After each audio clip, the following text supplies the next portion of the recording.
conference this morning was you have out-of-state college students who, to date, have not been required to get a Ohio driver's license to vote. And they now, still won't. They won't, but now they're required. If they register to vote, they're required to go and get a driver's license and potentially register their vehicle in the state, which will cost $70, $100. But they always have had that responsibility. You're saying out-of-state college students right now should be or have a responsibility? If you're a resident of Ohio, you've always had that responsibility.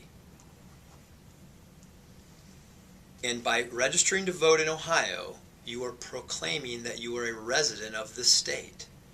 And as a resident of this state, you have the same responsibilities as everybody else.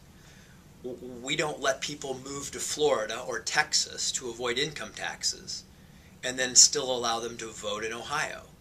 I mean, if you're not a resident of the state, you don't deserve the privileges of being a resident in the state. And if you're declaring that you're a resident of the state, then you should have the responsibilities of a resident of the state. That's what the law has always said, and that's what the law continues to say. The only difference in this is that they're putting a time frame for which you should comply with the law. If that was 60 days or 90 days, if people want a longer time period, that's not a matter of debate for me. If it's 60 days, 90 days, whatever it is, a reasonable amount of time to comply with the responsibilities of being a citizen seems like a perfectly rational argument to me. But to suggest that you shouldn't have those responsibilities is an irrational argument. I realize this is outside of your realm as Secretary of State, but if they're getting Ohio driver's licenses and they are declaring that they are residents of the state, should they pay in-state tuition? I don't know what the rules are for that.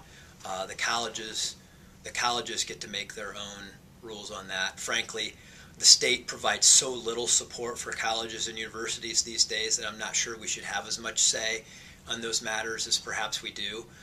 The colleges should be able to make that determination on their own. Representative Clyde argues